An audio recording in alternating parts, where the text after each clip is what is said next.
Mesdames et messieurs les officiers généraux, mesdames et messieurs, je suis le lieutenant-colonel Plagnol, directeur par intérim du domaine défense et société et organisateur de ce colloque. Donc je remercie le général Abad, sous-directeur études et politiques de la direction des ressources humaines de l'armée de terre, la DRHAT, d'avoir bien voulu introduire ce colloque en nous donnant la perspective et en nous rappelant aussi les ambitions de l'armée de terre sur le sujet qui va nous occuper toute la journée.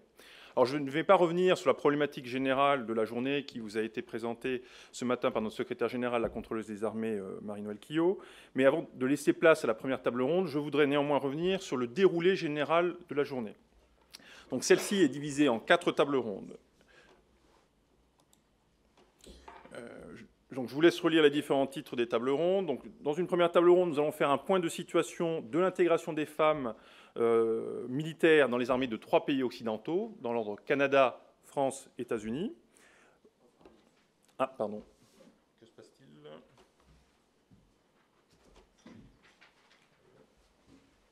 Petit problème technique. OK.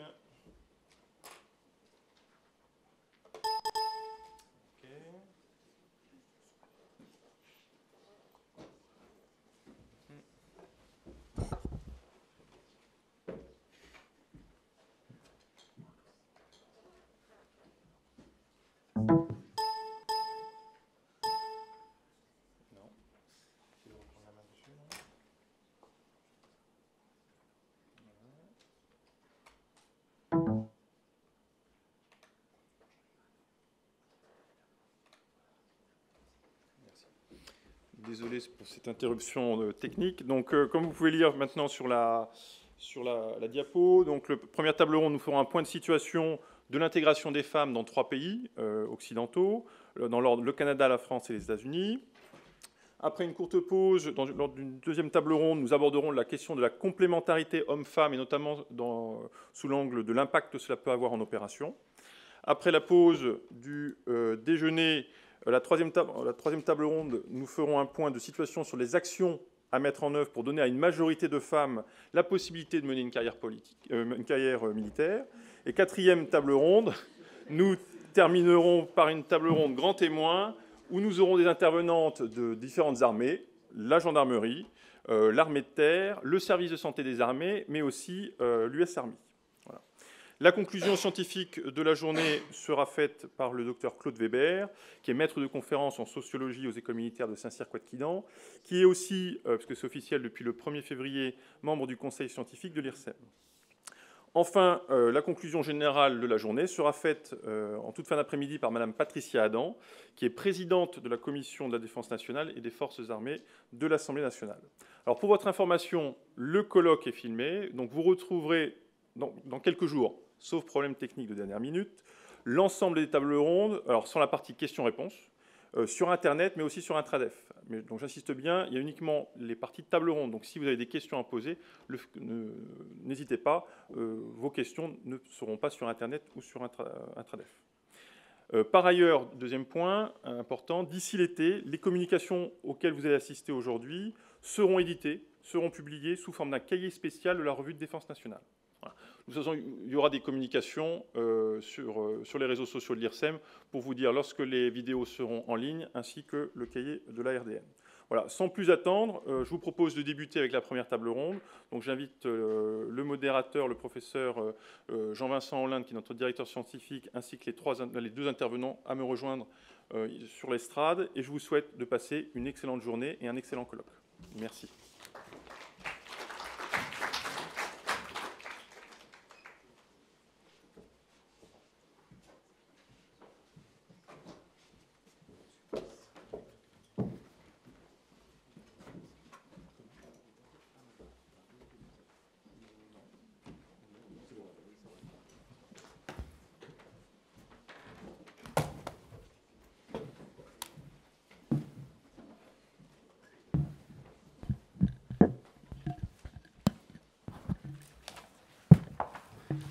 Bien, bonjour à toutes et à tous. Bienvenue donc à cette première table ronde de la journée. Comme le lieutenant-colonel Plagnol l'a rappelé, la première table ronde fera en quelque sorte un diagnostic ou un point de situation donc, sur l'intégration des femmes militaires dans les armées occidentales. L'idée est précisément d'adopter une perspective comparée pour justement mettre en lumière peut-être un certain nombre de convergences et de différences entre les différentes situations. Donc les 3 pays qui ont été sélectionnés sont le Canada, la France et les États-Unis. Je parle dans l'ordre des exposés. Donc ces 3 pays n'ont pas été choisis par hasard parce qu'ils permettent d'avoir une vision des avancées et des différents défis, pour faire écho aux propos du général Abad, qui restent à relever dans 3 pays qui ont, pour l'essentiel, levé les obstacles à l'intégration des femmes à différentes dates. Et l'idée du déroulé de la table ronde, c'est de prendre la chose de manière chronologique, en partant du pays qui a initié des dispositifs les plus anciens aux dispositifs les plus récents. Alors, je vais d'abord présenter les intervenants dans l'ordre de leur prise de parole. Alors, d'abord, le docteur Joël Laplante, qui est docteur en psychologie sociale de l'Université d'Ottawa et qui a un parcours très varié. Elle a fait un postdoctorat à l'Université McGill à Montréal et il travaille actuellement pour donc, la défense canadienne. Vous travaillez pour la Direction générale en charge de la recherche et de l'analyse sur le personnel militaire, qui est une organisation qui relève du commandement du personnel militaire. Et donc, vous êtes chercheuse sur ces questions et vous travaillez notamment sur les questions de recrutement et de fidélisation du personnel militaire et évidemment sur la question des femmes de manière générale dans les milieux de travail entre guillemets non traditionnels en réfléchissant sur leur intégration. Donc, autant dire que votre exposé est tout à fait en phase avec le programme du colloque.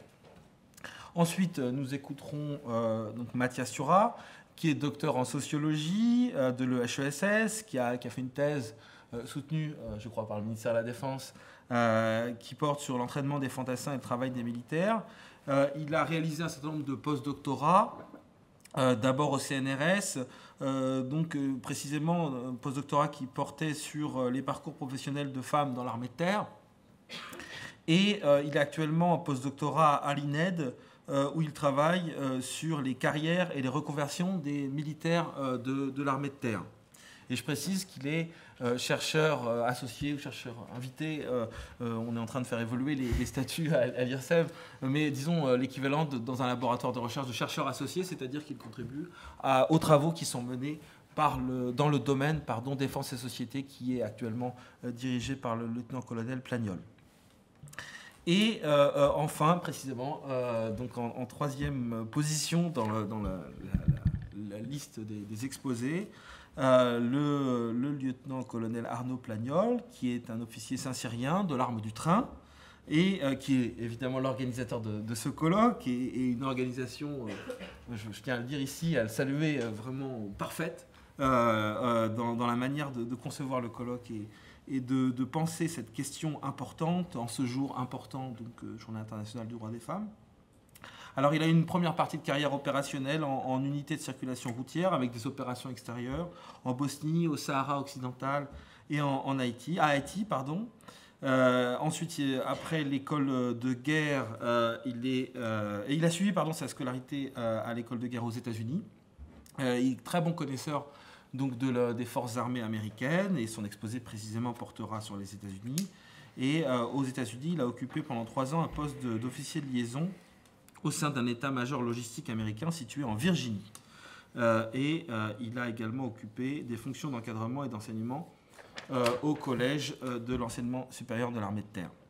Et il est chercheur à l'IRSEM depuis 2014 et directeur, donc, comme il a précisé, par intérim du pôle défense et société, qui est le pôle au sein de l'IRSEM qui réfléchit justement à l'évolution d'un point de vue, disons, sociologique, anthropologique des forces armées. Voilà, vous savez tout. Je précise les règles du jeu. Donc, les exposés dureront 15 minutes. Je demanderai à chacun de respecter le temps de parole pour permettre précisément le temps de la discussion qui sera évidemment très fécond. Et donc je donne d'emblée la parole au docteur Laplante pour un exposé qui s'intitule « Intégration des femmes dans les forces armées canadiennes, réussite, défis et regard vers l'avenir ». Merci beaucoup. Bonjour, mesdames, messieurs. Aujourd'hui, je vais souligner quelques moments historiques qui ont mené à l'accession des femmes à tous les métiers militaires au sein des Forces armées canadiennes ou les FAC.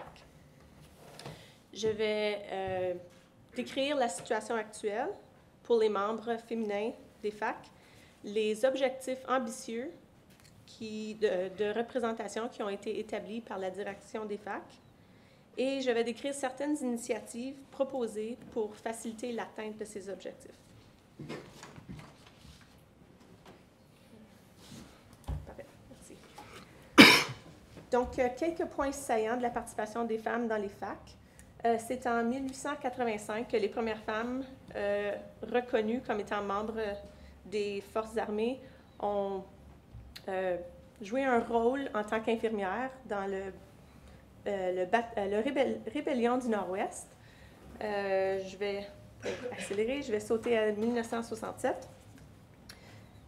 Sous pression de différentes organisations de femmes, le gouvernement établit la Commission royale d'enquête sur la situation des femmes au Canada. La Commission royale a recommandé 167 points pour faciliter l'égalité entre les hommes et les femmes au Canada, dont 6 recommandations spécifiques qui touchaient les femmes militaires dans les FAC. Ces recommandations touchaient les critères d'enrôlement, les prestations de pension qui n'étaient pas égales à ce point-ci, l'accès au collège militaire, l'accès à tous les métiers, et les recommandations touchaient également aux limites sur l'enrôlement des femmes mariées et la libération obligatoire des femmes enceintes. En 1971, le Conseil de la défense supprime les limites pour l'emploi des femmes, sauf dans des fonctions de combat, dans les emplois à régions éloignées et en mer. En 1978, la loi canadienne sur les droits de la personne est adoptée. Et cette loi protège les Canadiens contre le harcèlement et la discrimination lorsqu'ils sont employés du gouvernement fédéral ou reçoivent des services du gouvernement fédéral. Donc, à ce point-ci, les FAC ne peuvent plus limiter l'emploi des femmes dans les FAC que pour des raisons véritables. Donc, ils doivent, pour maintenir les limites, ils doivent démontrer que les femmes ne peuvent pas effectuer un certain emploi de façon sécuritaire, efficace ou fiable. Merci.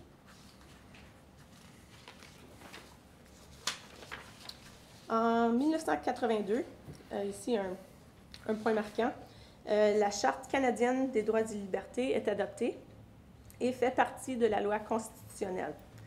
Elle interdit la discrimination sur la base de la race, l'origine nationale ethnique, la couleur, la religion, l'âge, les déficiences physiques ou mentales et, bien sûr, le sexe. Donc, en 1989, autre point tournant,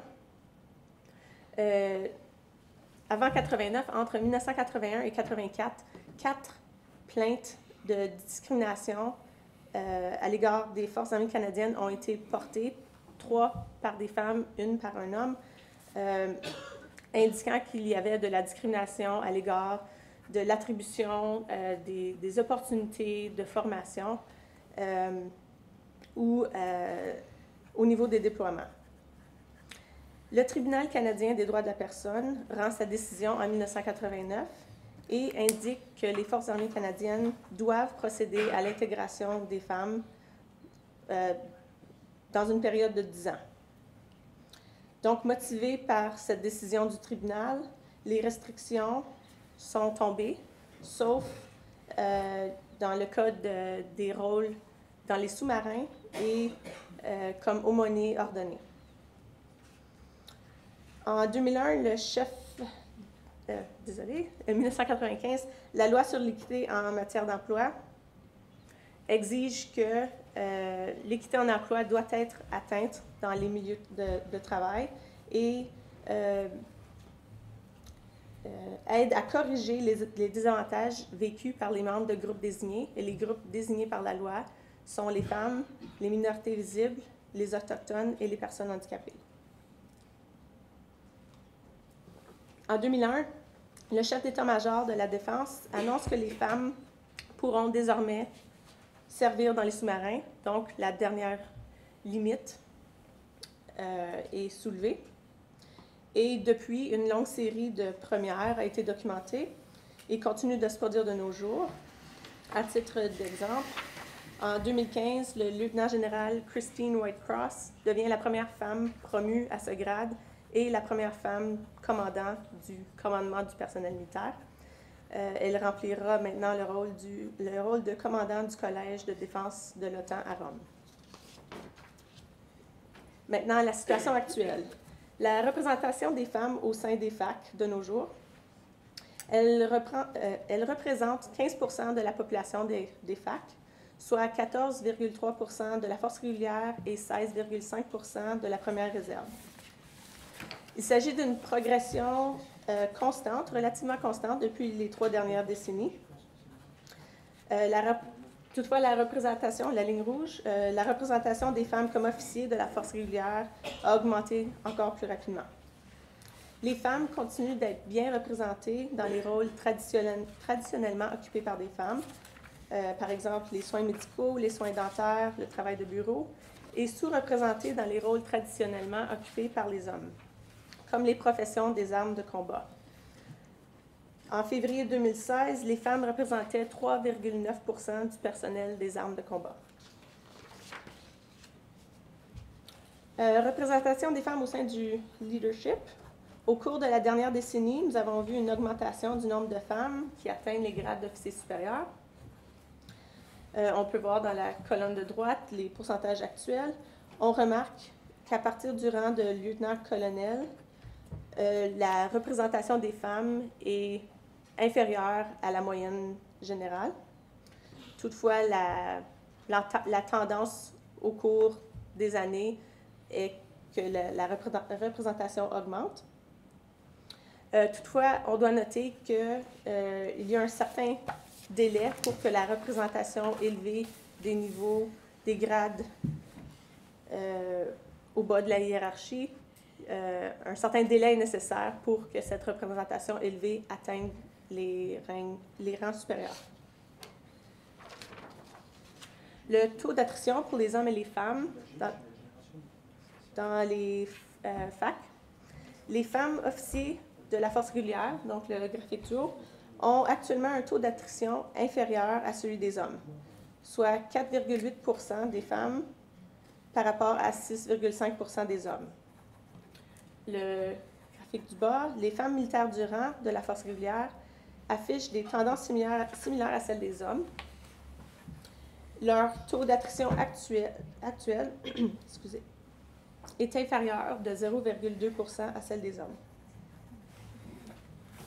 Toutefois, il est important de noter que lorsqu'on regarde les niveaux d'attrition en fonction des années de service, les femmes ont en fait un niveau d'attrition supérieur à celui des hommes, sauf pour les années de service de 0 à 9 années. Donc, le portrait global semble indiquer que le niveau d'attrition des femmes est inférieur, mais en fait, il est seulement inférieur pour les années 0 à 9 années de service. Facteurs de mécontentement et raisons pour la libération. Donc, on vient de voir les statistiques d'attrition, donc pourquoi les femmes quittent et est-ce que ces raisons sont différentes de celles des hommes. Lorsqu'on compare les hommes et les femmes en termes de facteurs d'insatisfaction, il n'y a pas de différence claire, on n'observe pas de différence claire entre les sexes. Par exemple, le sondage sur le maintien de l'effectif des facs de 2014, un sondage administré aux 2 ans à un échantillon représentatif de la force régulière, indique que les intentions de rester et de partir ne diffèrent pas selon le genre. les femmes sont légèrement plus satisfaites de la solde et des avantages sociaux. Elles sont plus susceptibles d'indiquer qu'elles demeurent avec les FAC parce qu'elles sont satisfaites du solde et des avantages sociaux. Donc, on leur demande, avez-vous l'intention de rester? Avez-vous l'intention de quitter?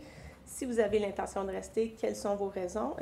Elles sont plus nombreuses à indiquer que la solde et les avantages sociaux est un facteur qui les encourage à rester.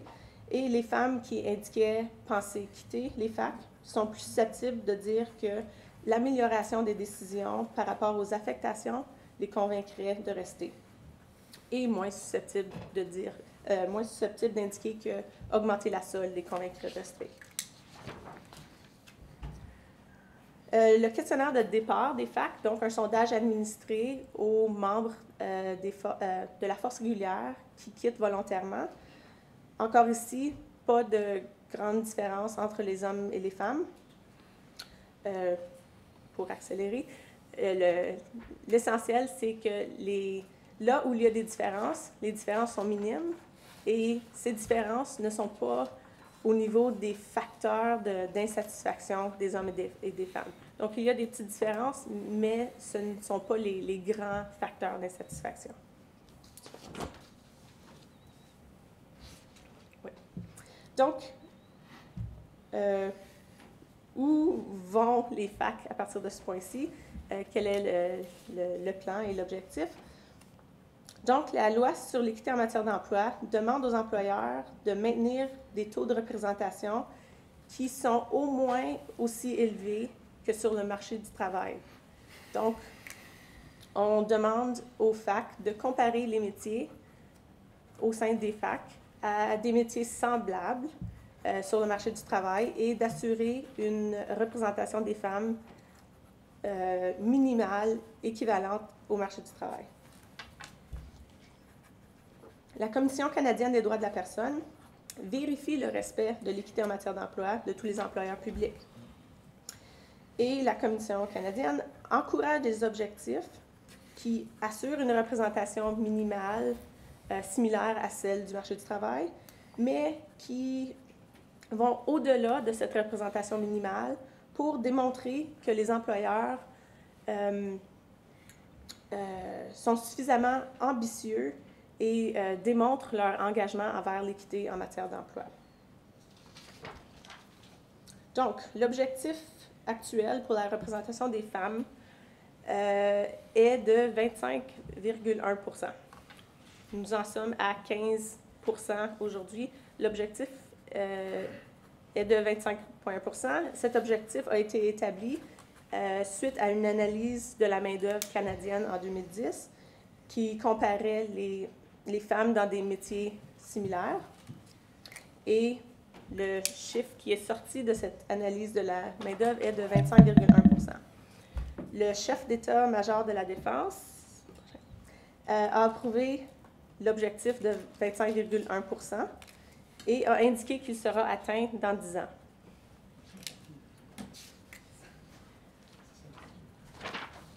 Donc, le défi. Le défi est assez évident quand on compare la situation actuelle à l'objectif. Donc, les projections. Des projections ont été établies par nos chercheurs pour déterminer ce que ça impliquait. Donc, une représentation de 25 % en 10 ans implique une augmentation de 1 % par année pendant 10 ans. Donc, qu'est-ce que ça veut dire? Donc, on peut voir dans la 4e colonne, pour que la représentation annuelle augmente de 1 % chaque année, on peut voir le nombre de femmes qui doivent être recrutées dans la dernière colonne. Donc, le nombre de femmes recrutées doit passer de 24,9 % à 35,9 % dans la 10e année pour augmenter la représentation des femmes de 1 % par année. Donc, à chaque année, le recrutement des femmes doit être de plus en plus élevé. Et ces chiffres, bien sûr, tiennent compte des niveaux d'attrition attendus parmi les hommes et les femmes. Ce défi est particulièrement ambitieux quand on considère le nombre de recrues féminines par le passé. Donc ici, pour la force régulière, ici c'est la force régulière uniquement, si on regarde la proportion de femmes parmi les nouvelles recrues dans les dernières années, le niveau était entre 14 et 16 %. Il faudrait que ce chiffre, comme on a vu dans le tableau précédent, le recrutement des femmes doit passer de 14 à 16 % à 24, progressivement de 24 à 34 %. Donc, c'est un objectif plutôt ambitieux. C'est bon, on peut continuer. C'est un objectif ambitieux si on considère les résultats d'une étude récente sur l'intérêt des femmes pour certains types de carrières, y compris une carrière dans les Forces armées canadiennes.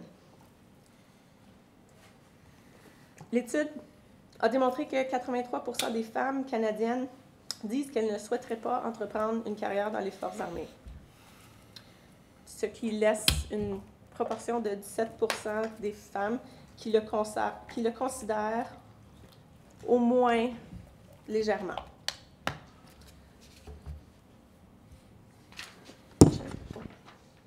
Désolée. Et plus de la moitié des femmes, 56 %, indiquent qu'elles ne connaissent pas bien les emplois militaires et seulement un quart disent qu'elles connaissent un peu les différentes options qui se présentent à elles.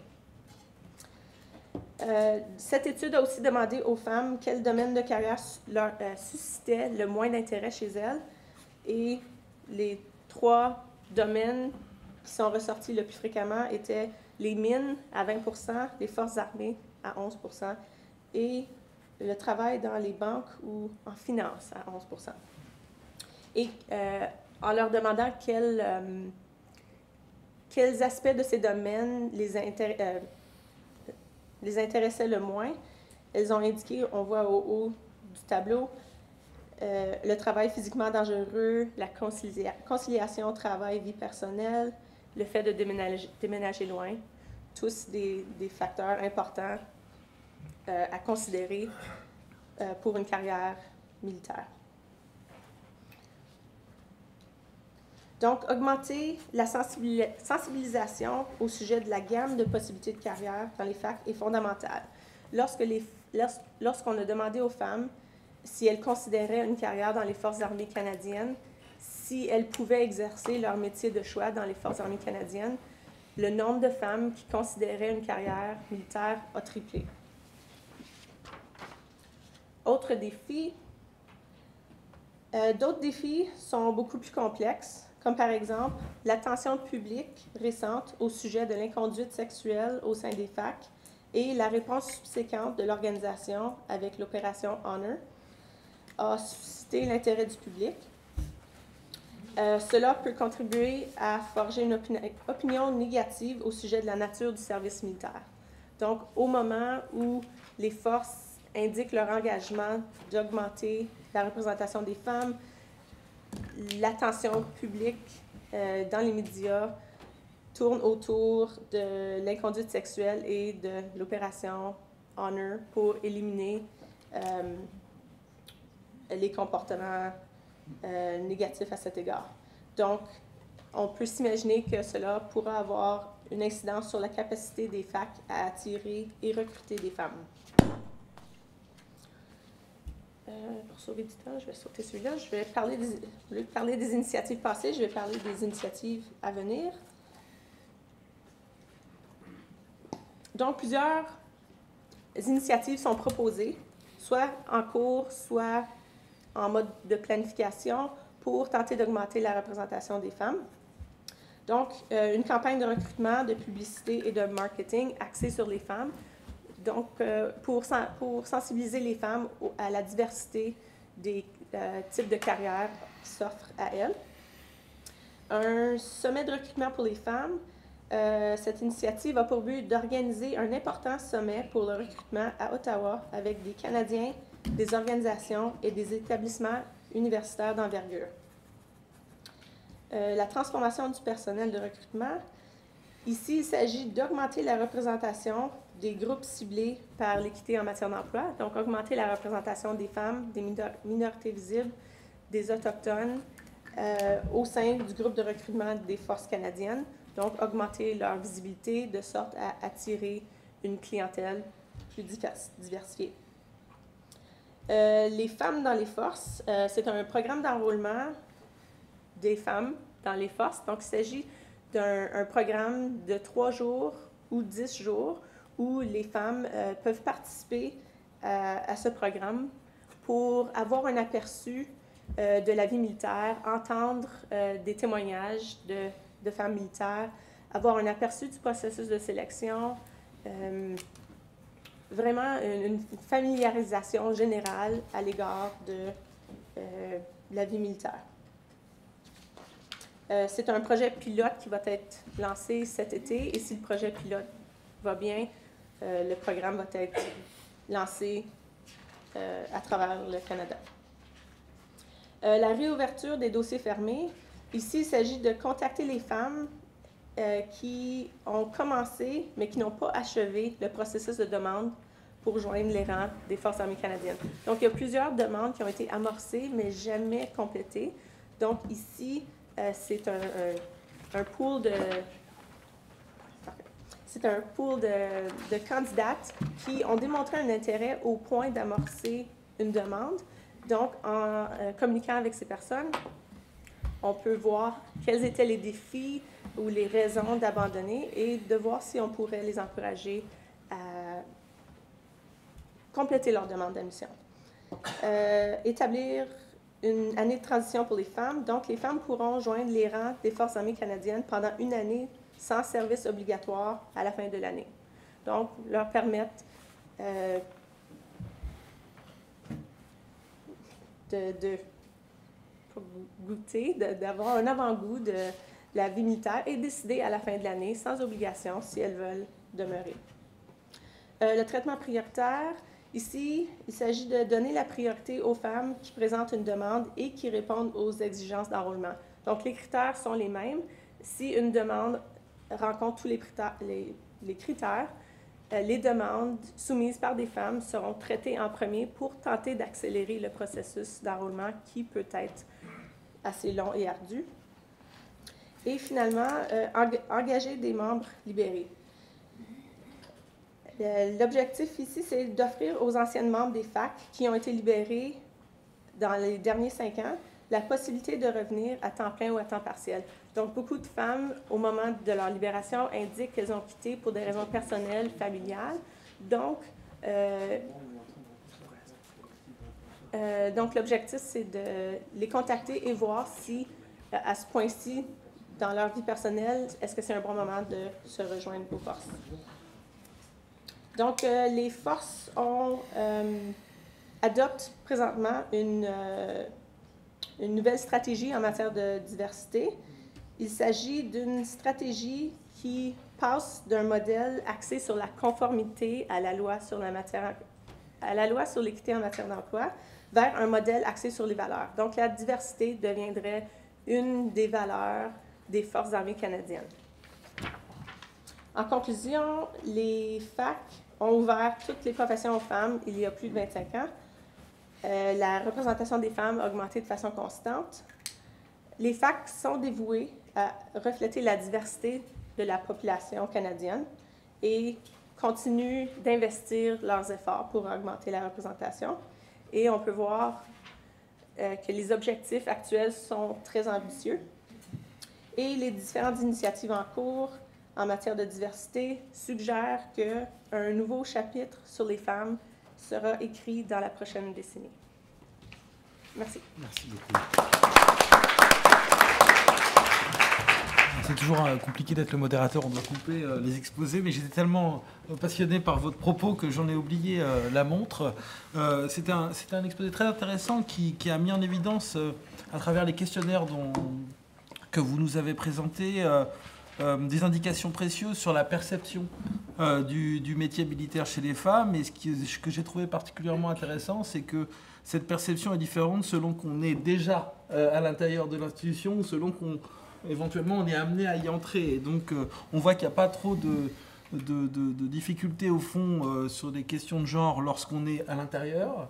En revanche, il y a tout un défi, on a bien vu, les chiffres étaient éloquents, pour attirer les femmes qui sont actuellement à l'extérieur de l'institution militaire. D'où tous ces dispositifs d'aménagement, de campagne de communication, etc., dont vous nous avez parlé à la fin. Et puis peut-être qu'on pourra revenir au moment de la discussion sur cette notion qui est beaucoup étudiée en sciences sociales de diversité, et où le modèle canadien, effectivement, a proposé des choses qui, pour le coup, sont sans doute assez différentes de ce qu'on observe en France, encore que la diversité est aujourd'hui une notion qui est de plus en plus présente dans le débat public. Voilà, donc évidemment on reparlera tout ça après. Je donne maintenant la parole au docteur Turat. Et je suis heureux de lui laisser la parole pour un exposé qui s'intitule « Quelle place ont-elles trouvé les mécanismes d'une féminisation par les marges ?» et donc le cas de l'armée de terre française. Alors titre que j'ai amendé par la persistance d'une féminisation par les marges, et je vais m'en expliquer. Je voudrais d'abord remercier le colonel Plagnol et l'IRSEM pour l'organisation de cette journée, qui me permet de présenter les premiers résultats tirés d'une recherche conduite l'année dernière au CNRS et à l'IRSEM, dans le cadre d'un post-doctorat, comme Jean-Vincent l'a expliqué, qui était financé par la région Île-de-France. Alors, dans cette communication, je voudrais revenir sur les mécanismes sociaux concrets qui président à la structuration des parcours professionnels des femmes militaires et qui ont pour conséquence d'aboutir à la persistance de fortes différences entre hommes et femmes, que ce soit dans leur quotidien, mais aussi dans le déroulement de leur carrière. Hommes et femmes militaires qui bénéficient formellement des mêmes droits, bien que persistent d'importantes différences entre eux, que ce soit en termes de parcours, en termes d'accès aux fonctions les plus prestigieuses ou de rémunération. Je commencerai par une mise en perspective très brève de l'évolution de la part des femmes dans les effectifs pour attirer l'attention sur le fait qu'il n'existe pas une, mais des féminisations au sein des armées. Je montrerai ensuite, dans le cas de l'armée de terre, la nette persistance d'une division sexuée du travail, aboutissant à une forme de mixité par juxtaposition, sans réel partage des tâches, et surtout sans réel partage des tâches considéré au cœur de la définition sociale du métier de soldat. D'où l'expression employée ici de féminisation par les marges. La troisième partie de mon exposé reviendra cette fois sur certains mécanismes qui opèrent à différents moments du parcours des femmes militaires et qui aboutissent au maintien, voire au renforcement de différences constatées. Donc d'abord, un point sur les dynamiques de féminisation dans les armées. Voilà, le chiffre de 15% a été réévoqué, 15% de femmes dans les effectifs de l'armée française. C'est un chiffre régulièrement remobilisé et qui masque de fortes disparités, comme il a été souligné. Sur la slide suivante, d'ailleurs, je te laisse passer, merci.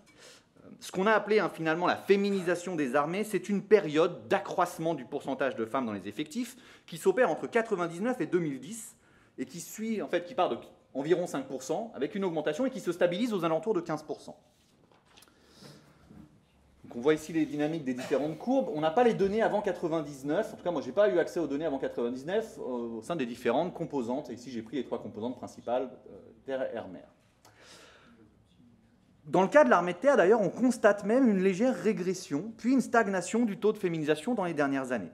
Alors, lorsqu'on s'intéresse plus spécifiquement à l'armée de terre et à la féminisation dans les différentes catégories de grades, de nouveaux constats s'imposent, comme le montre le diapo suivant, où là, on constate d'abord que les femmes étaient très représentées dans la catégorie des sous-officiers et que leur proportion a finalement assez peu augmenté, ce qui témoigne finalement de leur présence historique dans cette catégorie. Chez les officiers et les militaires du rang, il y a une progression beaucoup plus nette. On voit l'effet de la politique de féminisation qui est mise en œuvre. Cependant, on constate une régression aussi de la part des femmes dans les effectifs des militaires du rang depuis 2004.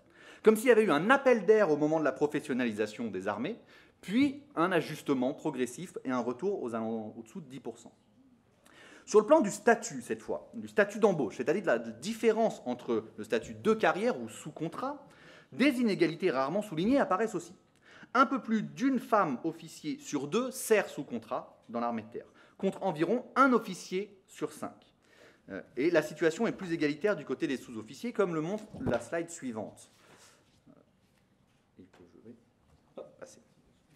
Donc finalement, quand on parle de la féminisation du corps des officiers de l'armée de terre, il faut bien avoir en tête qu'il s'opère en plaçant les femmes finalement dans des statuts qu'on peut dire plus précaires, ou en tout cas plaçant devant des perspectives de carrière plus courtes et limitant les chances d'atteindre les cimes de la hiérarchie.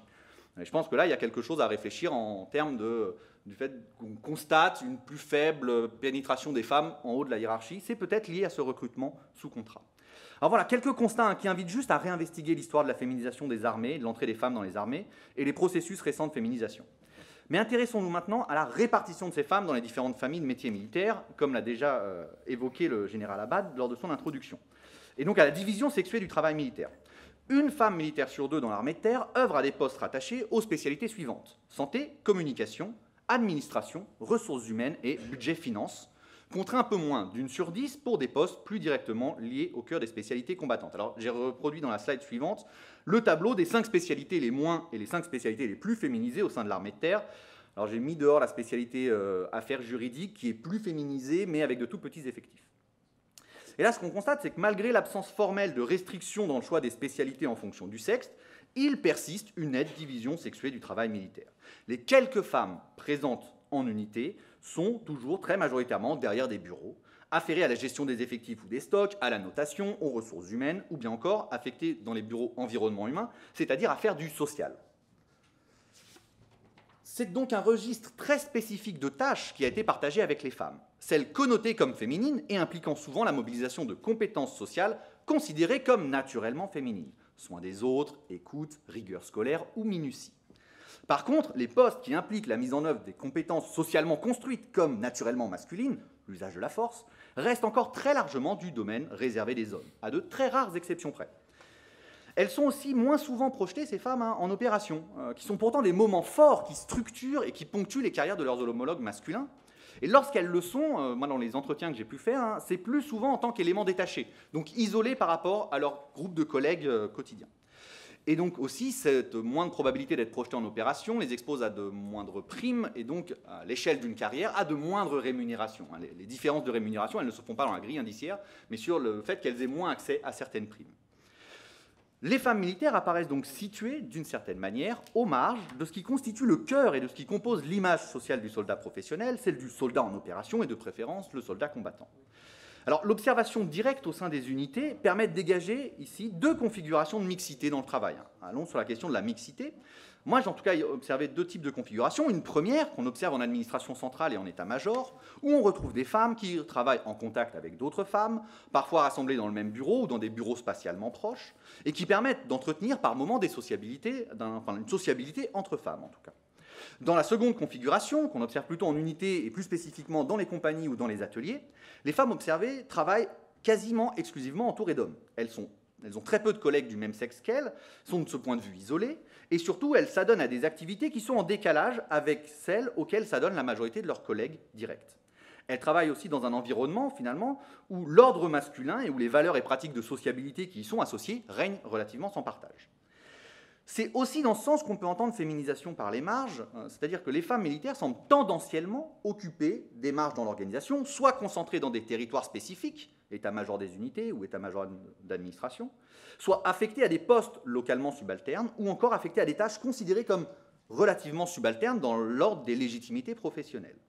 Alors cette typologie de contexte très rapide, j'en ai fait deux typologies, attire l'attention sur une dimension qui est généralement absente des analyses, la prise en compte des configurations de relations de travail comme facette de la construction de l'expérience militaire de ces femmes.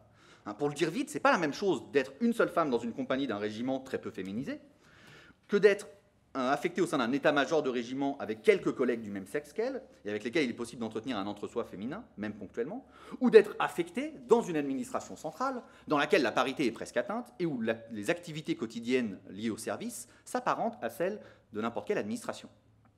Ce sont donc différents contextes qui exposent à des socialisations différenciées, qui engendrent des formes de sociabilité quotidienne distinctes, qui ne sont pas sans effet sur les expériences vécues par ces femmes et la construction de leur parcours.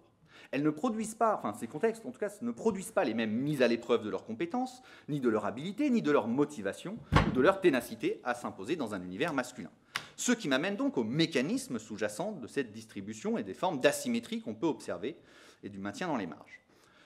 Une première série de mécanismes que je voudrais souligner se joue au moment du recrutement. Ici, 2 dimensions semblent particulièrement structurantes. D'abord, les trajectoires scolaires antérieures et les socialisations juvéniles. Parce que ces 2 dimensions orientent les attentes des candidates elles-mêmes avant même qu'elles aient poussé la porte d'un centre de recrutement. Parmi les femmes que j'ai rencontrées, j'ai fait une série d'une centaine d'entretiens en unité, une forte proportion de celles qui occupent un poste en secrétariat ou en gestion sont aussi détentrices de certifications scolaires dans ce domaine. domaines scolaires qui sont aussi historiquement très féminisés. C'est-à-dire qu'une partie de l'orientation de ces femmes vers des spécialités féminisées s'opère aussi dans la continuité de leur trajectoire scolaire. Le type de diplôme détenu par les candidates semble redoubler les probabilités d'orientation vers certains types de postes en fonction de leur sexe. A contrario, celles plus rares qui ont transgressé l'ordre genré des formations scolaires et qui détiennent un diplôme d'une spécialité plutôt masculine, exemple en génie civil ou en mécanique, semblent, elles, avoir plus de chances de pouvoir transgresser l'ordre genré des spécialités militaires. D'autres sources aussi peuvent être mobilisées par ces candidates, qui désirent transgresser en tout cas cet ordre genré dont je parle. Ce sont les dispositions sportives acquises dans le cadre d'une socialisation juvénile, soit par la pratique intensive et à haut niveau dans un club, soit par une grande diversité de pratiques sportives réalisées souvent en famille, voire en club. Celles qui témoignent d'un goût sportif, d'ailleurs celles qui témoignent des goûts sportifs les plus masculins, s'évoquent fréquemment comme ayant été des garçons manqués durant l'enfance. Et on voit ici, ce qu'il faut entendre dans ce que j'invoque, c'est que les chances de transgression de l'ordre genré reposent en partie sur des prédispositions acquises lors de socialisation juvénile hétérogène du point de vue du sexe, et qui laissent une large part à des activités de garçons, voire une habituation aux sociabilités masculines, chose sur lesquelles l'institution n'a pas complètement la main. Cependant, les candidates que j'ai rencontrées, enfin celles qui étaient rentrées dans l'institution et qui avaient candidaté et qui souhaitaient s'engager dans des filières considérées comme typiquement masculines, semblent se heurter à des résistances plus fortes lors de leur recrutement. C'est-à-dire qu'elles témoignent assez systématiquement le fait d'avoir fait face à l'argument selon lequel il n'y a plus de place pour elles dans la spécialité qu'elles désirent, se voyant proposer à la place des spécialités plus féminisées ou plus neutres, l'informatique, les transmissions, l'administration et la logistique. Alors ici, on voit que le travail des recruteurs, les recruteurs, ils sont en plus généralement en position de force pour réorienter les choix des candidates vers les places qu'ils estiment, eux, plus adéquates à leurs conditions féminines. Et on touche en creux aux contraintes qui pèsent sur le travail de ces recruteurs pour répondre aux objectifs de la gestion du recrutement. Dans un contexte de lutte contre l'attrition des effectifs des nouvelles recrues, qui peuvent briser leur contrat d'engagement dans les premiers mois de service, les recruteurs tentent aussi d'orienter les choix des candidates vers des filières dans lesquelles ils estiment qu'elles ont le moins de chances d'abandonner. Et c'est un mécanisme finalement qui aboutit à une forme de persistance de ce qui pourrait ressembler à des quotas fantômes, alors peut-être même à des quotas officiels qui se jouent localement, et qui ont pour effet, il me semble, une consolidation de cette division sexuée du travail militaire sur la base de représentation et de croyances quant à la capacité probable des candidates à réussir leur insertion professionnelle dans certaines fonctions. On voit ici que le recrutement, il agit comme un double filtre et dont les ressorts demeurent encore assez mal connus parce que assez peu étudiés. Mais tout ne se joue pas au moment du recrutement. Tout au long de la carrière, d'autres mécanismes et événements viennent en quelque sorte favoriser le fait que les femmes soient orientées vers les marges de la sphère professionnelle. Il y a d'abord des mécanismes de redoublement de mise à l'épreuve qui pèsent sur les femmes lors des classes, mais aussi lors de leur arrivée en unité. Un soupçon d'incompétence, aussi un soupçon quant à leur moralité ou à leur probité. Elles témoignent très régulièrement devoir veiller à se montrer plus exemplaires que leurs homologues masculins, à se montrer moins faillibles, mais sans trop les concurrencer non plus, parce que si elles les concurrencent trop, la mise à l'épreuve se redouble. Et des fois même leur féminité même est remise en cause. Et alors ce qu'elles expliquent souvent, c'est que lorsque la défaillance d'un jeune soldat est plus facilement interprétée par les encadrants comme le signe d'un apprentissage en cours, c'est le métier qui rentre, si tu ne réussis pas du premier coup, c'est pas grave, celle d'une femme, la même défaillance d'une femme, est plutôt interprétée comme le signe d'une faiblesse intrinsèque et indépassable. Et même en cas d'exemplarité, plane encore un peu le soupçon que c'est grâce à l'usage de leur charme ou à la clémence de leur chef à leur égard, voire au favoritisme des barèmes de notation si elles progressent plus vite. C'est un soupçon qui est là, qui est diffus et qui est juste présent. Qu'il ait des effets réels ou pas, je ne sais pas, mais en tout cas, il est présent, il est vécu. D'une certaine manière, elles sont en contrepartie sursélectionnées finalement par rapport à leurs collègues masculins et exposées à un contrôle beaucoup plus strict de leur conduite, tant durant le temps de service qu'en dehors.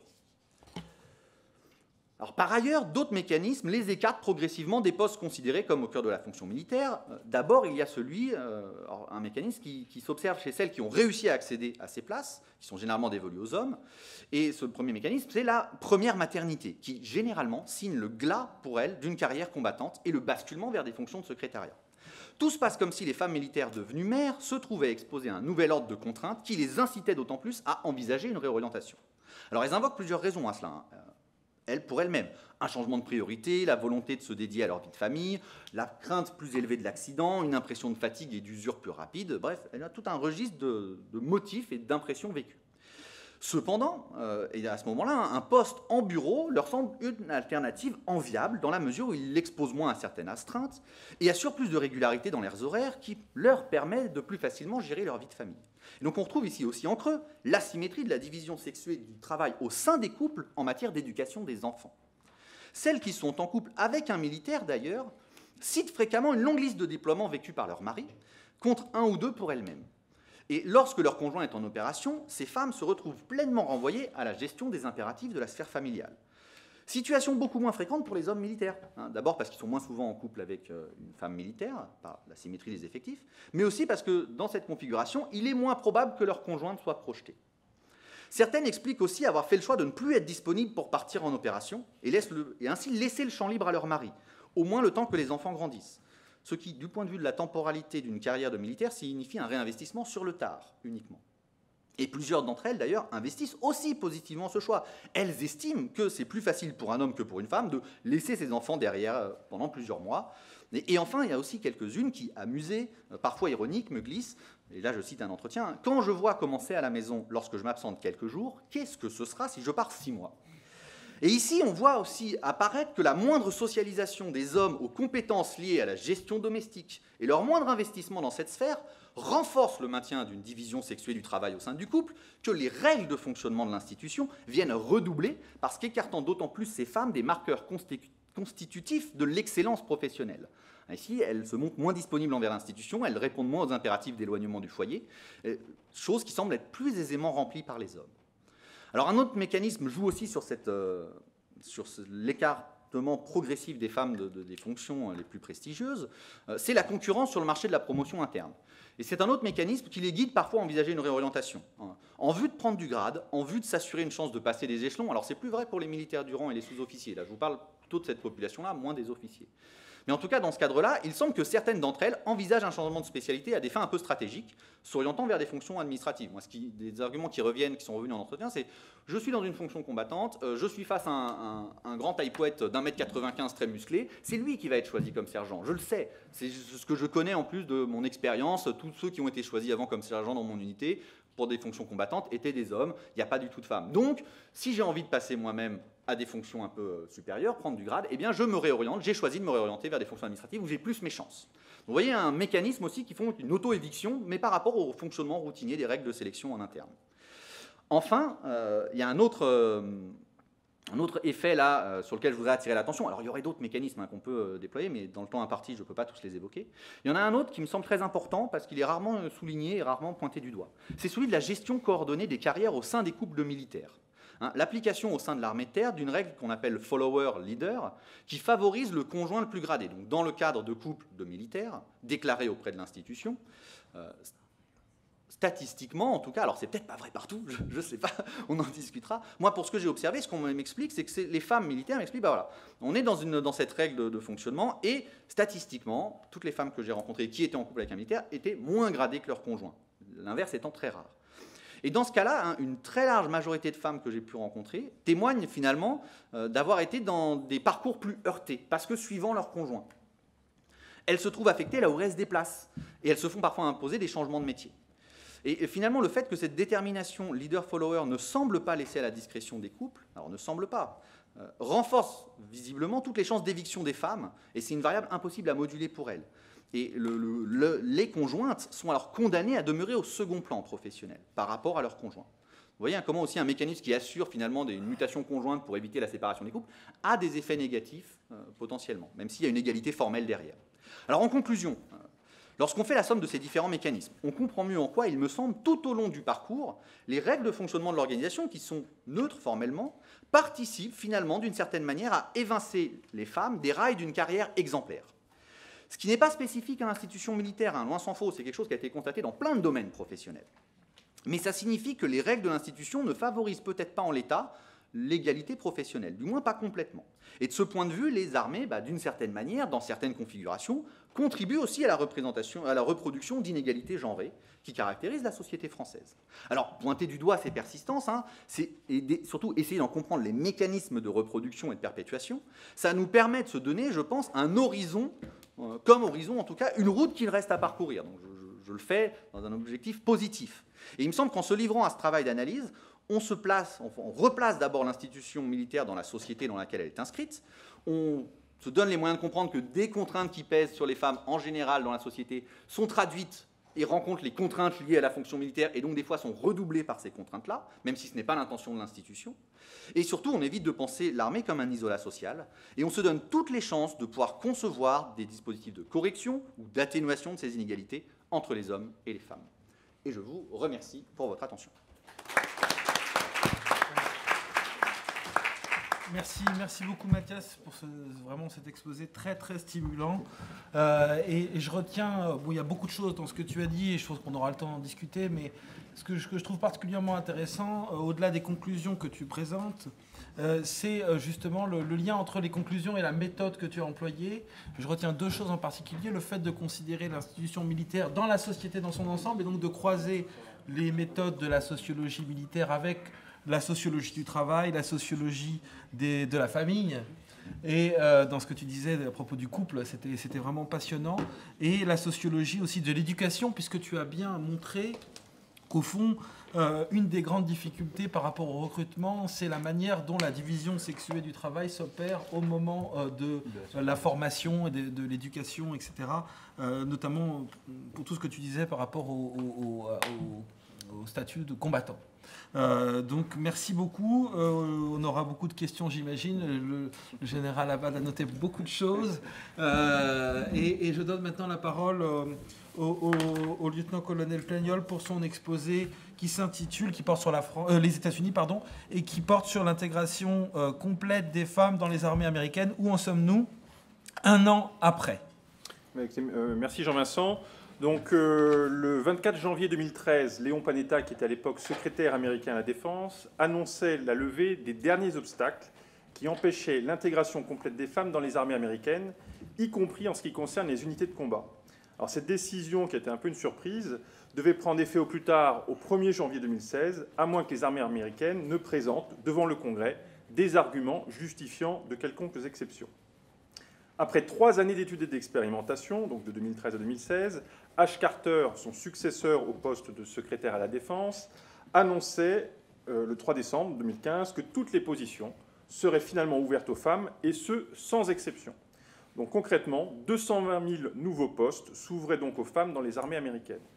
Ces deux annonces, et notamment la première qui prit tout le monde par surprise, ont marqué la fin d'une longue période d'évolution, une longue période d'intégration des femmes dans les armées américaines. Elles ont ainsi permis aux États-Unis de rattraper leur retard par rapport aux autres pays occidentaux qui, comme la France, avaient ouvert, pour la plupart depuis plusieurs années déjà, la quasi-totalité de leurs postes militaires aux femmes. Les armées américaines sont donc actuellement en train de mettre en œuvre le plan d'intégration qu'elles ont développé conformément aux directives qu'elles ont reçues de la part du secrétaire à la Défense. Et l'objectif de ma présentation aujourd'hui est de vous présenter dans les grandes lignes ces plans d'intégration et plus particulièrement le plan d'intégration de l'US Army. Alors, dans un premier temps, on va revenir très rapidement sur l'évolution de l'intégration des femmes dans les armées américaines. Alors, présente aux côtés... Décidément, j'ai toujours un problème avec la technique, je m'en excuse. Voilà. Présente aux côtés des troupes dès la guerre d'indépendance, les femmes militaires aux États-Unis ne vont obtenir un statut officiel qu'après la Seconde Guerre mondiale, donc 1948. Ce lent processus d'intégration, qui s'est accéléré ces 40 dernières années, s'est opéré par phases successives, ponctuées de périodes d'avancée notables, lorsque la présence des femmes était nécessaire, voire indispensable en temps de crise, comme par exemple Première Guerre mondiale, Seconde Guerre mondiale, mais aussi de tentatives de retour en arrière. La décision du 3 décembre 2015 marque donc la fin d'une longue évolution qui eut lieu grâce, d'une part, aux avancées que la condition des femmes connaissait dans la société civile, en parallèle de la société militaire, mais aussi du fait des besoins en recrutement des armées, besoins d'autant plus difficiles à pourvoir à partir de la fin de la conscription aux États-Unis dans les années 70 et le passage à ce qu'ils appellent la All Volunteer Force. Et cette étape fut cruciale dans ce processus d'intégration, car elle va donner aux femmes une réelle opportunité de s'intégrer aux armées. Alors, certes, avec dans un premier temps des limitations fortes en termes de carrière, mais qui vont rapidement disparaître au début des années 1980, avec la fin des politiques de ressources humaines différenciées. La première guerre du Golfe, au début des années 90, et encore plus les derniers conflits d'Afghanistan et d'Irak, vont contribuer à lever les derniers obstacles, tant culturels qu'institutionnelle, en démontrant à tous, civils et militaires, que les femmes apportaient une plus-value indéniable dont les armées ne pouvaient pas se passer, y compris en opération. La participation croissante des femmes aux opérations américaines démontra aussi de manière très concrète l'impossibilité d'appliquer la règle qui a été en vigueur de 1994 à 2013, la règle du Direct Ground Combat Definition and Assignment Rule. Je pourrais revenir sur les spécificités de cette règle dans la période des questions si vous le souhaitez. Et donc cette règle empêchait concrètement les femmes de servir dans une unité de combat. Alors, avant de rentrer dans le cœur du sujet, on va regarder un petit peu combien sont ces femmes aujourd'hui dans les armées américaines. Donc là, les chiffres datent de juillet 2016. Sur le tableau, vous voyez deux parties. Une partie en haut, vous avez la totale pour les armées d'actifs, qui sont déclinées ensuite par grandes armées. Et on a en dessous la composante réserve. Alors très rapidement, vous voyez que pour les armées d'actifs, on est à 14,6%, donc un petit peu en dessous des armées françaises. Avec l'armée la plus féminisée qui est l'Air Force à 19,1%, et à l'inverse, les Marines qui sont les moins féminisés à 6,8%. En ce qui concerne la composante réserve, avec deux parties dans la composante réserve, la partie réserve fédérale et la partie National Guard, vous voyez ce sont deux corps qui sont très féminisés, à 19,5% pour la réserve fédérale et 15,5% pour la National Guard. Alors là, je fais un petit peu de publicité pour les publications de l'IRSEM. Si vous avez envie de rentrer un peu plus sur le sujet de cette intégration des femmes et sur il faut vous référer, vous allez sur le site de l'IRSEM, il y a l'étude numéro 43 sur la question de l'intégration des femmes. Voilà, c'est un petit document de 40 pages. Et si cette notion de réserve aux États-Unis vous intéresse, que c'est quelque chose d'assez complexe entre réserve fédérale et National Guard, n'hésitez pas aussi. Il y a une note de recherche stratégique qui a été faite au mois de septembre sur ce sujet. Voilà, donc vous avez globalement les chiffres de la féminisation des armées au mois de juillet 2016. Alors, où en sommes-nous dans la mise en œuvre de cette décision historique du 3 décembre 2015 ? Alors, avant d'entrer dans le sujet, quand on traite des questions de ces questions-là aux États-Unis, il faut bien comprendre le fonctionnement du Department of Defense. Au niveau du Department of Defense, donc au niveau fédéral, au niveau administratif général, vous avez des consignes qui sont données par le secrétaire à la Défense, et après, chaque armée décline ensuite à son niveau ces consignes. Il n'y a pas un plan global pour toutes les armées. Chaque armée, à son niveau, met en place un plan. C'est pour ça que je vais principalement me focaliser sur l'US Army. Donc chaque armée américaine, Navy et le Marine Corps qui lui est subordonné, l'Air Force, l'Army et les unités aussi du Special Operations Command, donc tout ce qui est opération spéciale, développent leur propre plan pour intégrer des femmes dans les unités qui sont nouvellement ouvertes. Donc ces plans concernent uniquement les unités qui, jusqu'à présent, étaient fermées aux femmes.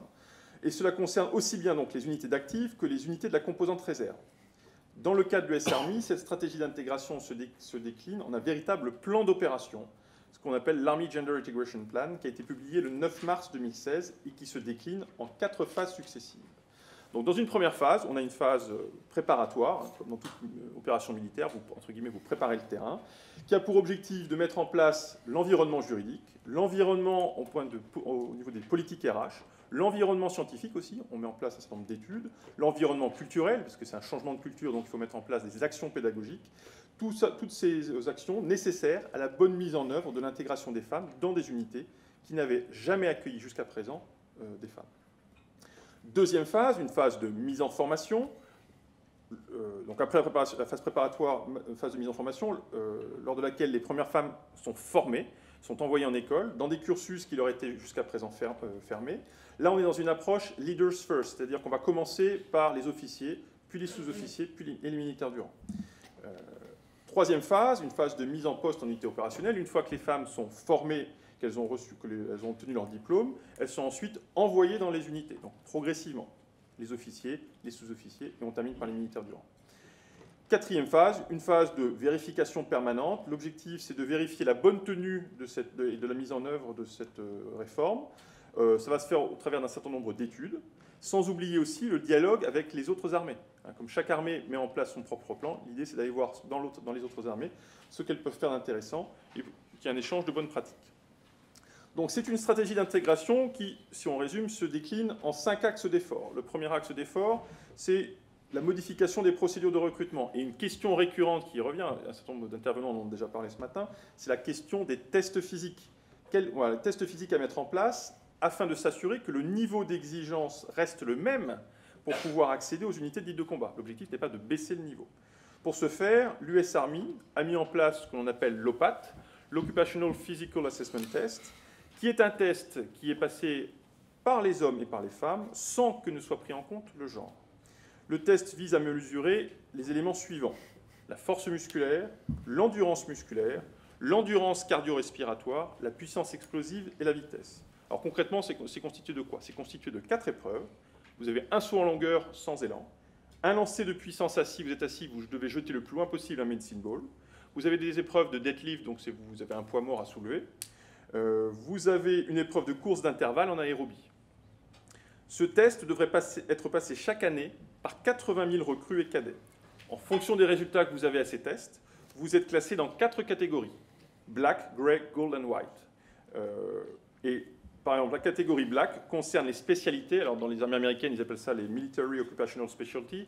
À titre d'information, rien que dans l'US Army, vous avez plus de 30 000 MOS, plus de 30 000 spécialités. Donc, la catégorie Black concerne les spécialités qui génèrent les plus grandes demandes en termes physiques, comme les armes de mêlée. Donc, globalement, vous passez votre test et en fonction de votre résultat, vous êtes dans une de ces catégories. La catégorie White est pour les personnels qui ne remplissent pas le minimum requis pour servir dans l'US Army. Donc les recrues doivent passer le test qui correspond à leur spécialité, ils doivent bien sûr réussir le test. Dans le cas où ils n'atteignent pas les standards minimum requis, ils sont alors transférés dans une autre spécialité. Donc ça, c'est l'approche de l'US Army sur les tests physiques. Si on prend très rapidement pour les Marines, eux, adoptent une démarche un petit peu différente, ce qui n'est pas très surprenant pour les Marines. Donc ils différencient d'un côté les Gender Norm Tests, c'est-à-dire les tests genrés, et de l'autre les Gender Neutral Tests, donc les tests qui ne prennent pas en compte le genre. Et là, la différence, c'est que les premiers, donc les tests genrés, concernent tous les MOS qui ne sont pas dans les armes de mêlée. Les seconds, ceux qui ne prennent pas en compte le genre, concernent uniquement les armes de mêlée. Donc ils font une différence entre armes de mêlée et le reste. Deuxième axe d'effort, c'est la gestion des talents et des compétences. Un certain nombre d'intervenants en ont parlé déjà ce matin. Je reprendrai la phrase d'un des porte-parole du Marine Corps: « Gender is irrelevant, performance is key ». Peu importe le genre, ce qui est important, c'est la compétence de la personne. Et donc les armées américaines, et là dans le cas qui nous occupe l'US Army, veulent se donner les moyens et les outils pour trouver le meilleur soldat afin d'assurer la mission qui lui sera confiée, quel que soit son genre, quelle que soit sa sexualité ou sa couleur de peau. Et l'objectif pour cette ligne d'effort est d'être capable de sélectionner, former et promouvoir les meilleurs soldats, quel que soit le genre. Troisième axe d'effort, la mise en poste progressive. Ça, c'est quelque chose de délicat. Vous ne pouvez pas envoyer directement des femmes dans des unités, surtout des femmes militaires du rang, dans des unités qui n'ont pas l'habitude d'avoir des femmes avec elles. Troisième axe d'effort, la mise en poste progressive des femmes dans les unités. Donc, on est bien dans une approche leaders first. Donc, on a commencé par les officiers féminins à l'été 2016, puis les personnels non officiers. Et donc, à partir de l'automne, c'est tout ce qui est sous-officier militaire du rang. En avril 2016, juste pour donner un exemple, la capitaine Kirsten Grist, vous avez dû en entendre parler à l'été 2015, c'est la première femme à avoir réussi le stage des Rangers aux États-Unis pendant la phase d'expérimentation. Donc cette capitaine a été diplômée du Maneuvers Captain Career Course, qui est en fait le cours des capitaines de l'infanterie et de la cavalerie aux États-Unis. Elle est donc devenue officiellement, donc là, un peu une femme symbole pour le coup, officiellement la première femme officier de l'infanterie américaine. Donc ça, c'était au mois d'avril. En octobre 2016, donc quelques mois plus tard, à l'automne, les 10 premières femmes lieutenants sont diplômées de l'Infantry Basic Officer Course, qui est un petit peu l'équivalent de l'école d'application chez nous. Quatrième axe d'effort, un volet d'éducation-formation. Là, très clairement, il y a un changement de culture. Donc il faut forcément qu'il y ait un effort pédagogique à mettre en œuvre, et d'autant plus que la décision de décembre 2015 a été plus ou moins bien acceptée par les unités nouvellement ouvertes aux femmes. Donc là, il y a un gros effort de pédagogie à mener en interne. Cinquième axe d'effort, le volet évaluation. L'US Army souhaite se doter d'outils d'évaluation afin de s'assurer qu'elle ne fait pas fausse route. Ça passe par la mise en place d'études en interne, avec des partenariats externes, notamment avec des universités ou des centres de recherche, et aussi des échanges constants, comme je l'ai déjà dit, avec les autres armées. L'idée est de s'inspirer des bonnes pratiques qui peuvent exister ailleurs. Alors combien de temps ça va durer tout ça? Alors, si on se réfère à ce qu'a annoncé le général Miley, le chef d'état-major de l'US Army, au mois de février 2016, on estime cette période de 1 à 3 ans. C'est le délai nécessaire à l'intégration complète des femmes dans l'US Army. Il Il faut en effet le temps de recruter, de former les femmes qui souhaitent rejoindre les armes de mêlée, mais il est aussi nécessaire de prévoir des adaptations en interne en termes de politique RH et aussi d'infrastructure. Alors pour terminer, je serai bref. Hop, voilà. Quelques éléments de réflexion. Alors sur cette question de l'intégration complète des femmes dans les armées américaines, y compris les Marines, qui sont quand même souvent décriées, les armées américaines ont fait clairement le choix d'éviter toute posture idéologique, en refusant une approche purement genrée de la question, mais bien en attaquant cette question sous l'angle de la compétence. Pourquoi ? En tout cas, le discours qui est tenu, c'est que les armées en charge de la défense de la nation ne peuvent pas se permettre autre chose que d'être efficaces face à un ennemi qui, lui, les questions de genre, ça ne l'intéresse pas trop. Donc Ash Carter avait d'ailleurs insisté sur ce point lors de son annonce du 3 décembre. Alors tout ceci, si on va un petit peu plus loin, nous amène à nous questionner sur l'impact de cette décision en termes de recrutement, et notamment sur l'afflux éventuel de femmes sur des postes en unité dite de combat. Alors, si la possibilité leur est désormais offerte, rien ne semble cependant prouver, et là on n'a pas encore le recul suffisant, que de nombreuses femmes souhaiteront servir dans ce type d'unité. Alors, si celles-ci ont clairement leur pierre à apporter à l'édifice, de par les talents et les compétences propres qu'elles apportent, elles devront, quoi qu'il en soit, faire leurs preuves, au même titre que les hommes, pour justifier de leur place dans les unités d'élite. La levée des interdictions à l'entrée, par exemple, de l'école des Rangers ou des SEALs, leur donne la possibilité de candidater et de tenter leur chance. Cela ne leur garantit en aucun cas une place. On n'est pas du tout dans une volonté de mettre en place des quotas. Alors, à l'inverse, certaines femmes pourraient ne pas avoir le choix de refuser de servir en unité de mêlée en fonction des résultats aux tests physiques initiaux. Désormais, parce qu'en fait, il faut quand même qu'il y ait une représentativité aussi des femmes, donc désormais, il est aussi possible, du fait des nouveaux standards physiques, on va encore un peu plus loin, que certains hommes qui servaient dans ces unités soient aussi obligés de quitter certaines spécialités dans lesquelles ils servaient jusqu'à présent. Alors si on prend le cas des Marines, il y a sur 5916 Marines qui ont été testés physiquement entre le 1er janvier 2016 et le 17 mai 2016, 12 d'entre eux n'ont pas atteint les standards minimums. Sur ces 12, il y avait 3 femmes. Donc il y avait aussi 9 hommes. Et ces 9 hommes ont été reclassés dans d'autres spécialités. Alors, comme dans toute conduite du changement dans une organisation, la décision de faire quelque chose n'est que le premier pas. Il est ensuite important que, comme pour toute réforme, l'effort et la volonté perdurent sur le long terme. Et là, c'est là toute la difficulté. Et c'est la raison pour laquelle les armées américaines mettent en place un certain nombre d'outils de pilotage, d'évaluation et de retour d'expérience de cette réforme majeure. Alors, juste 2 points et j'en ai terminé. Par ailleurs, une autre conséquence de cette question de l'intégration des femmes dans les armées américaines a été de raviver un vieux débat sur la nécessité ou pas pour les femmes américaines d'être recensées. Aux États-Unis, donc, le passage à l'armée professionnelle dans les années 70 n'a pas supprimé l'obligation qui est faite aux hommes d'être recensés à 18 ans. C'est ce qu'on appelle le Selected Service System. Et ce débat, aujourd'hui, n'a toujours pas été tranché entre les pros et les anti. Enfin, et je terminerai là-dessus, nous pouvons nous interroger sur l'impact que pourrait avoir l'administration Trump, qui est plus conservatrice que la précédente, sur cette question.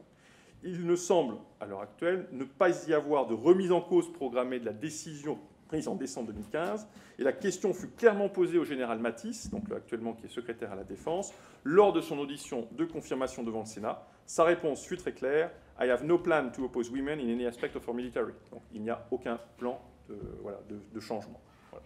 Je vous remercie pour votre attention.